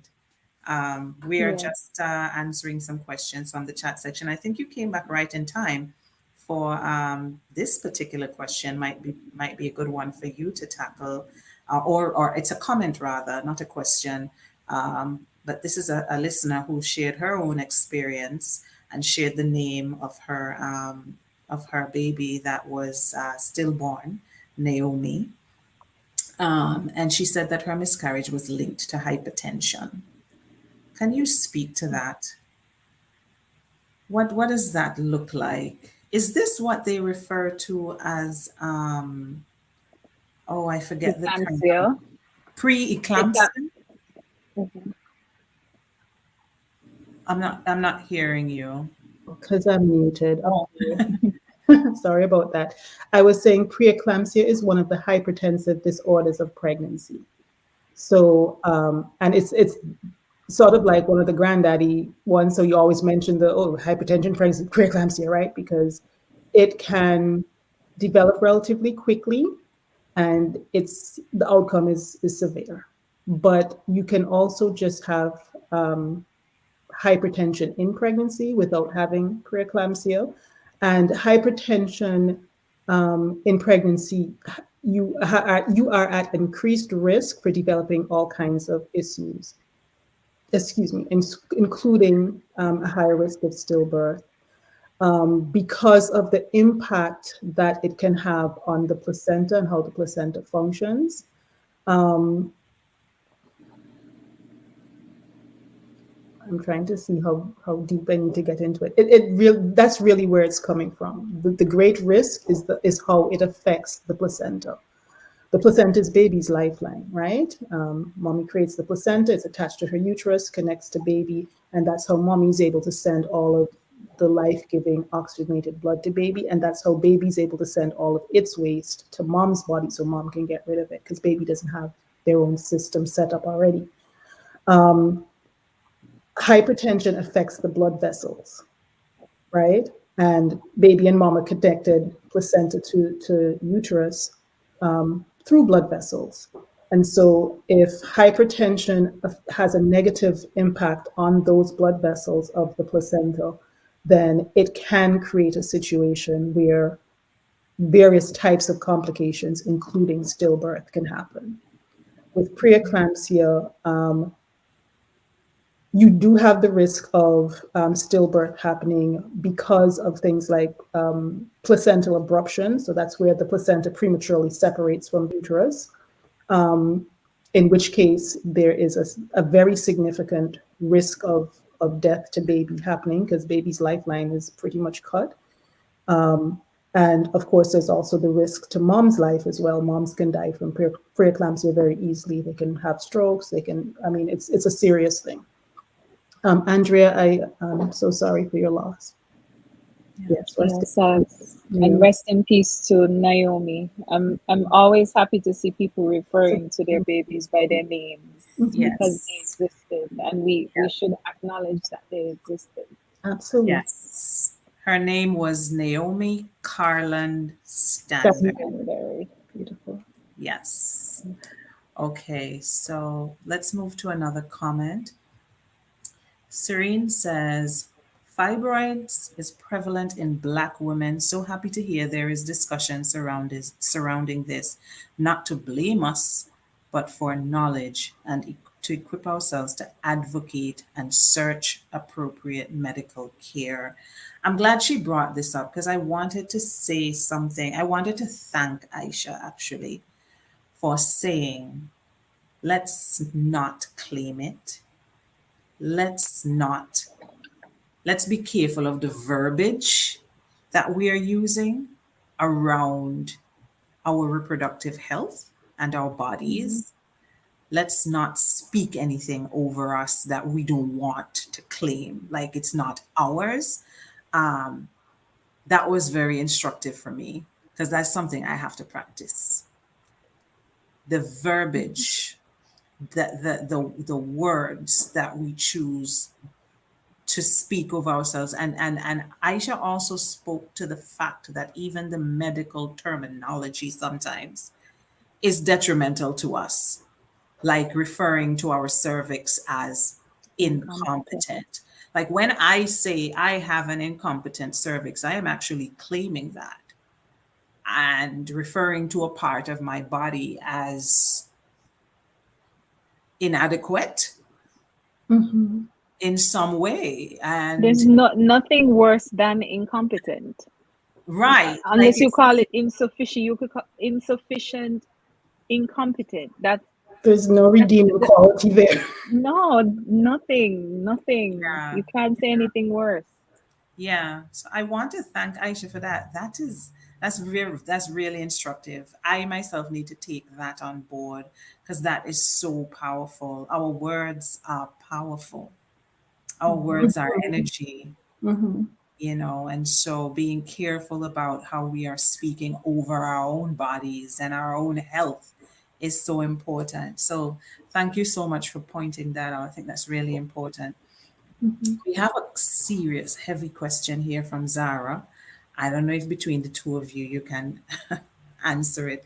Zara says, can any of you speak to PCOS? Sorry if this was discussed before, in and out between dropping students home.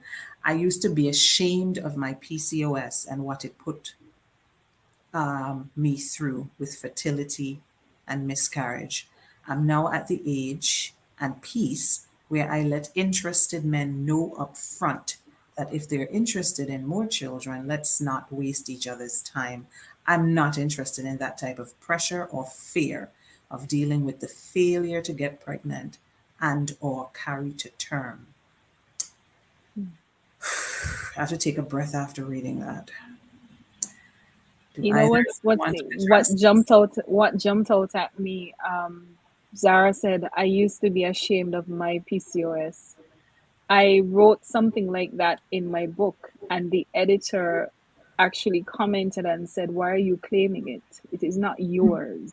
It is something that Mm. you're dealing with. We just said Yeah, so verbiage. as you said that, that came back to mind, and then now reading Dara's comment, it's something that I too am cognizant of. Like, I'm not claiming this. I'm dealing with it, and hopefully I can overcome it. But it don't belong to me. I don't want it. But you know, her story is very, very common. And lots of women find themselves making these kind of decisions. No, do I go through this again? Do I give up my hope of having children again? And for persons, I'll be 40 next year. And I got the fibroids removed January last year. Thankfully, they're still not back. But you start, it's that fear and that pressure to, you feel like the clock is ticking out on you. And I don't have any other children. So, and I really want to have my own child born of my body. But you start thinking, maybe the reality is that it might not happen. And I know there are lots of women who are making the decision to find donors, do it on their own, or just have arrangements with people. Listen, we just do this thing, get this baby, and you'll be out of the picture. So these are real conversations that women are having now. Real conversations. So her being upfront and telling a man, like, hey, if that's what you want, just keep it moving, because yeah, that's it. Um, Real conversations that we don't even talk about. We just think women say, I want to get pregnant, they get pregnant, the baby comes, and we live happily ever after, Right. not realizing that so many of us are struggling to even get to the point of pregnancy. Mm-hmm. Mm-hmm. And I wanted to add to that in terms of Zara's response. Zara, we did touch on PCOS and how it is related to miscarriage and all of that. There is it's one of the risk factors for miscarriage. Excuse me. But I wanted to share with regards to what jumped out at me reading Zara's note. In addition to the my PCOS comment, was in the absence of education. This is something I tell my clients all the time. If I'm giving you too much information, you feel free to stop me and say, whoa, okay, Aisha, next visit, you're overloading me. Because the only reason I'm doing it is because I don't want there to be any voids of knowing within you. Because in the presence of that void, that's where fear can seep in. And what came to me when I was reading Zara's note is, in the presence of education, shame can seep into, because a man doesn't feel ashamed when he has athlete's foot, or if he finds out that he's firing blanks, he has some kind of issue. He might feel he might feel different things, but I don't think ashamed is one of them. It could be, but I don't think I it's I I necessarily. I have an experience with a friend who has had that experience, and there is definite There's shame shame. for Okay, them. so that's a bad Definite example. shame. Yeah. But there's so many conditions that men have that shame is not the first thing that they attach to it. Mhm. Why are we as women holding shame for conditions? The condition is not you can't have children, eh? The condition is affecting your ability to have children. It's true, it's making it a little bit harder, but you can still have children. It's not that you're completely infertile or what have you. Why are we attaching shame to the conditions that we develop? 9 times out of 10, personally, I think it comes from a space of not really knowing, one, how prevalent it is, and two, not knowing what it is and where it comes from and how we can deal with it. And it's coming back to the whole education about things and the unspoken, we must suffer in silence code that we kind of exist in. Yeah. And that is what jumped out at me more than anything else. Like this is such a deep thing that we really have to we are tackling in terms of this has to be spoken about more freely and openly so that things like this don't automatically bring shame and embarrassment or any other negative emotion with it, but it is Mhm. understanding and supportive in knowing, okay, well, this is a thing that other people are going through. You're not the only one here who is experiencing this type of challenge. And so there is Yeah. support for you in getting through it. Mhm. All right. Okay. Kings and queens. This is where we're going to have to leave it for tonight. We are coming up on the top of the hour. We are 2 minutes away from 8 o'clock, and we want to wrap this broadcast up at 8.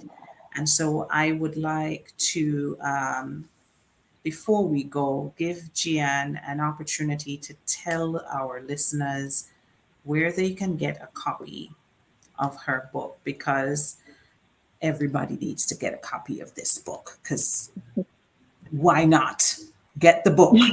All right. So tell the people where they can find your book. Okay, so primarily it's available on Amazon. The book is called Lifting the Weight of Miscarriage. The subtitle is Healing Insights on Pregnancy Loss for the Sufferers and the People Around Us. So, like I mentioned, it's about helping people to navigate the immediate aftermath of pregnancy loss. Using my experience, the things that I felt were useful to me, resources that may be available to persons.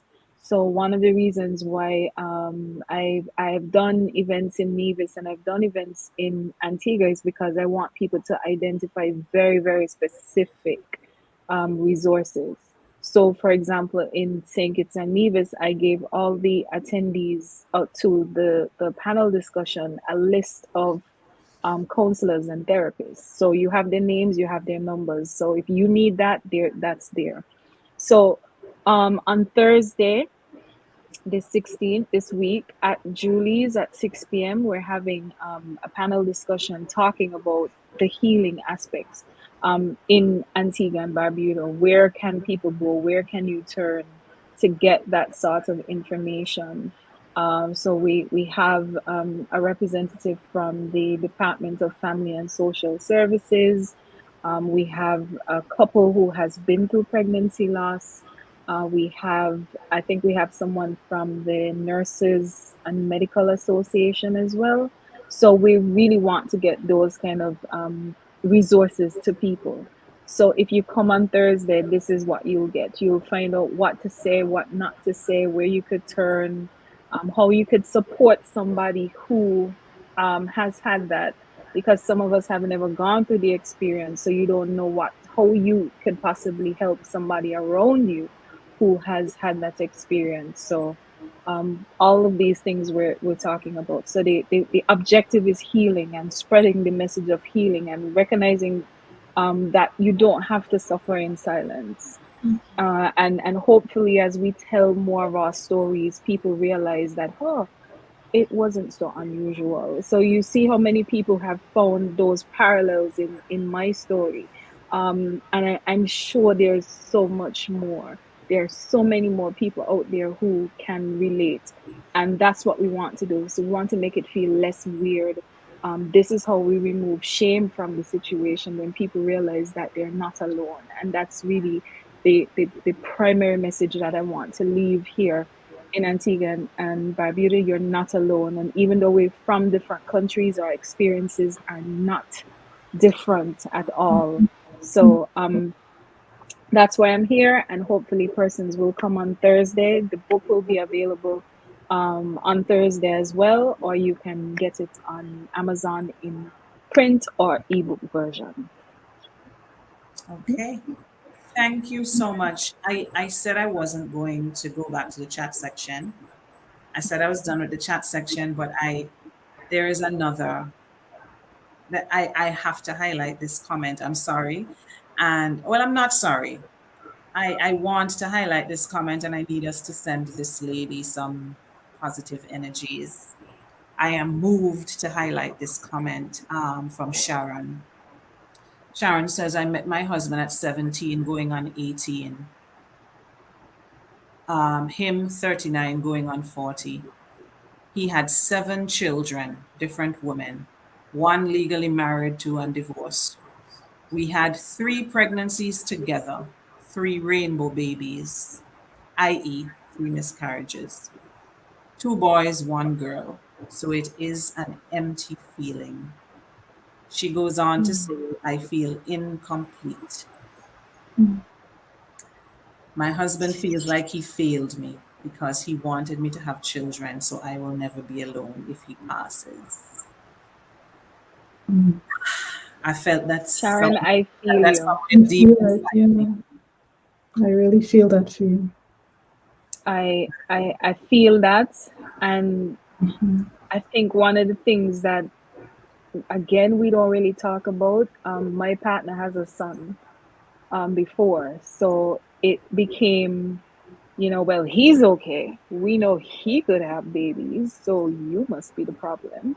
Not realizing that maybe a problem has developed since then. But we tend to blame women like it has to be your fault and there must be something wrong with her. And of course, the added pressure when your partner already has children and you don't. That's not something that we talk about. And Sharon, I felt that. So I you are not alone, and I don't think you're incomplete either, because you can live a fulfilling, purpose-filled life. Maybe it's not the life that you think you what you want, but you can absolutely live a complete existence with happiness, without having gone through that experience. But I know it's difficult to hear, and it's even difficult to say because I'm literally talking to myself as well. But I just hope that you find some peace in yourself, even though you haven't been able to have the children. I still think you're an amazing person and you could live an absolutely full life. True. Sometimes we have to. I don't know why Sharon is making me cry. I got through this entire program without crying. Sharon, why did you do this? But sometimes we have to let go of the life that we had planned. We all have a plan. And sometimes we have to let go of that plan and just embrace the life that is, what life that is waiting for us. And sometimes the life that is waiting for you is no less exciting or fulfilling than the one that you had planned. But because you have your eyes on the one that you had planned, like you're not taking your eyes off of that closed door. Like the door is closed, but you're staring at it because you desperately want it to reopen. But there's another door over here that perhaps you could walk through that might be just as fulfilling. And so my heart goes out to you, Sharon. I echo all the sentiments that Gian just said. You are no less of a woman or a human. You can still live a fulfilling and satisfying life, even though it's not the life that you had planned. Mhm. um, and be encouraged. Be encouraged by the thread that has been running through this program, which is the fact that we can all turn pain into purpose. Very Your possible. pain is never in vain. Mhm. It's never in vain. So, on that note, that's the reason why Always a Queen, the Metamorphosis, was given that name. The Metamorphosis, representing butterflies that go through a tremendous amount of darkness and then turn into something beautiful. Mhm. And we can too. And so I want to thank you all for being here. Thank you to Aisha and to Gian, two busy women who could have been doing a lot of other things with their Sunday evening, but they are here and we thank them and we honor them for the work that they are doing. We appreciate you, Queens. We really, really do. Thank you so much. Thank you to Thank all you of for the having me. persons. Oh, sorry, go ahead. No, I was saying thank you for having me. Thank you. Yes, You are thank most you. welcome. You are most welcome. And as usual, I want to leave all of our listeners and our followers, wherever you're watching and listening, I want to leave you with love, light, guidance. And as usual, remember to be a beautiful week. Bye, everyone. Bye.